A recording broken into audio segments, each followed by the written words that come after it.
Hi guys, welcome back to our channel. If you are new here, my name is Sarah and we are a minimalist family who is living big with less.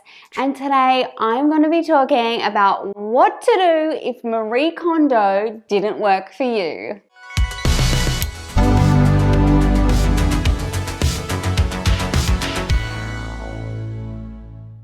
So guys, if you are not familiar with Marie Kondo, she is a decluttering and organizing expert, and she wrote the best-selling book, The Life-Changing Magic of Tidying Up. She has a Netflix series, and to be honest, I really love her approach. I think she is just the absolute sweetest.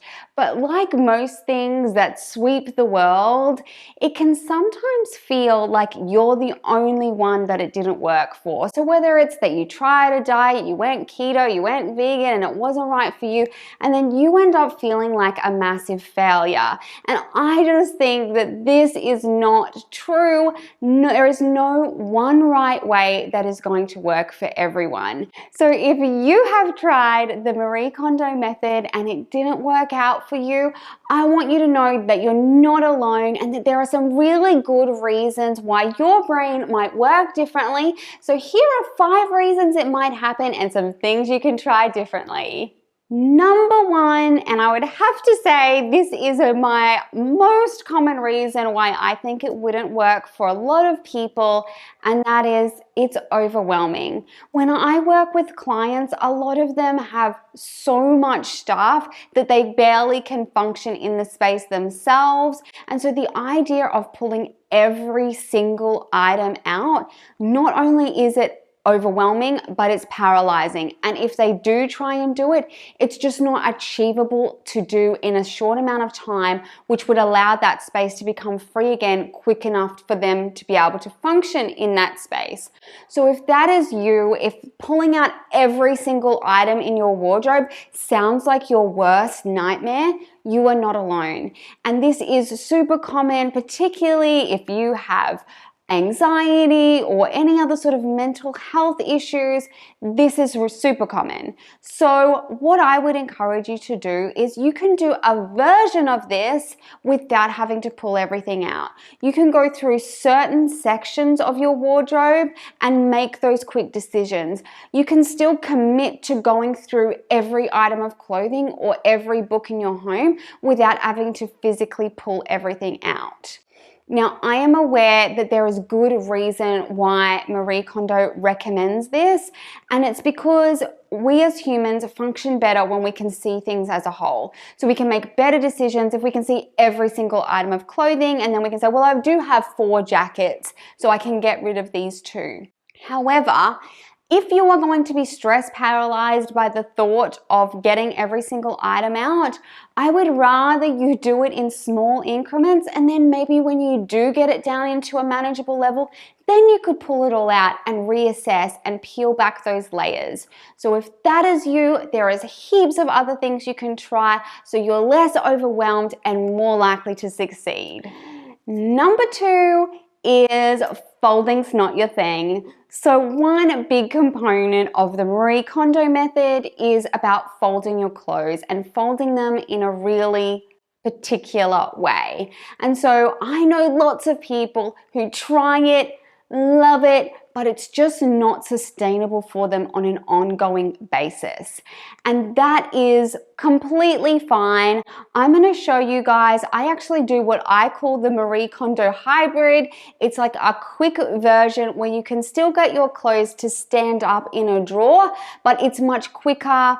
And that way, if my kids pull every other item out of their drawer and I have to put them back in, it's not a big deal because it's a quick and easy process. The other thing is maybe folded clothes just doesn't work for your systems. For example, I prefer to have lots of clothes hanging. I like to be able to see everything. I find for my teenager, he works just way better with hanging clothes as much as possible.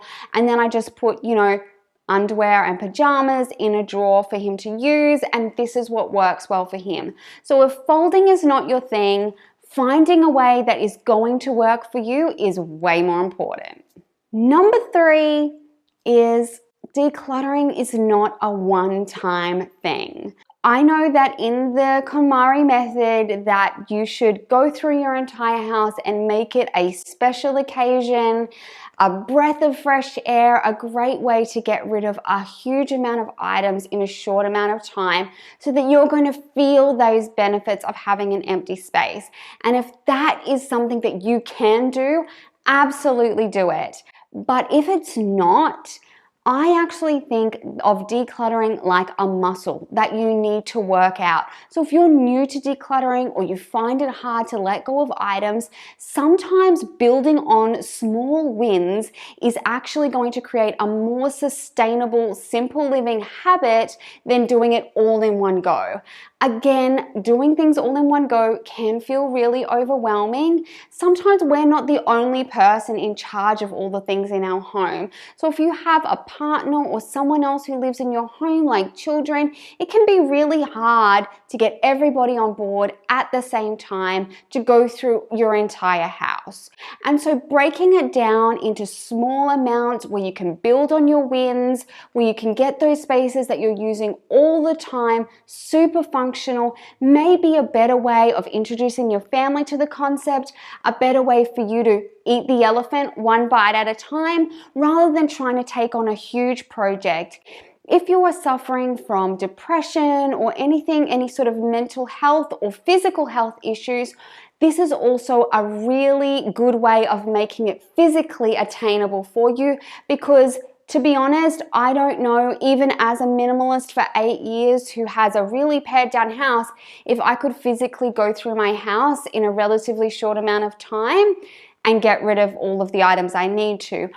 My body just won't allow that to happen. I need to work in small increments where I can find the time and where my body will allow. So if that's you, don't be afraid to try it just little and often. Number 4 is sparking joy is a bit general, and I find this when I'm working with clients who have tried it and maybe not had a lot of success, is that question is great and it can be part of your decluttering list of questions, but I think that there are some things that just don't spark joy, but you need them, or perhaps everything sparks joy, but you're still living with too many things. And so for collectors, this can be a big one. Everything does spark joy. These are things that you have purposely gone out and acquired because you love them, you want to collect them, but maybe that amount is not lining up with the goals for your home. Maybe that amount is starting to impinge on how you do your day to day. And so sparking joy might just be a little bit too general for you, and it's absolutely fine to have a whole heap of decluttering questions, and I have those for you. I'll leave a link to 30 of my favorite decluttering questions that I use interchangeably depending on what we're doing. Would I buy this today? Is this still serving me? Is this in line with my style? Is it for my fantasy self? All of those things can help trigger better critical decisions in your mind. They can help flip your mindset into thinking about if you really need it or if you're just writing it off because you love it. So just having a list of questions that is very specific to what you're actually doing or things that you can use in different situations might be a great help if sparking joy is a bit too general for you. Number 5 is your declutter order may be different. Now, I know that the book is like a one-size-fits-all approach and that they really encourage you to do it exactly as it says. But like I said at the start of this video, I really don't believe that in almost any sphere of life is there a one-size-fit-all approach that will work for everyone. Our brains and lifestyles are just too different. So for example, one of my clients has a huge problem with too many clothes. And so for her to start out her decluttering journey, having to pull out every single item of clothes, not only was it overwhelming for her, she hadn't worked on her declutter muscle quite enough to tackle that thing that is most beloved to her. And so what we did in her situation was work through those items that less sentimental to her, she feels less attachment to, got some really good order in other areas of her house. And then once she had that decluttering muscle nice and strong, she was ready to tackle those clothes. She was ready to go through from beginning to end and decide what she was going to have. She still ended up with a really large wardrobe, but that's completely fine. As long as you are in a place where you are ready to tackle those items, you're going to get a lot more success. I think if you do it when you're ready, and if you've got some wins under your belt before you get to those really hard items, that can be super helpful. Another area that this is super common is books. I think that we can feel a really strong affinity to our books. They are our friends and characters and worlds that we have fallen in love with. So in my experience, if someone does have a really strong attachment to books, I will leave that till later in their decluttering journey. So again, they've worked that decluttering muscle and they are ready to tackle those things that are most precious to them. I have said this so many times on my channel. I am a firm believer in the take what you like and leave what you don't. So you can absolutely glean so many great things from the Marie Kondo method and use what works for you. But please, I don't want you to feel like a failure if it feels like everybody else is doing it and they're getting amazing results and you're not.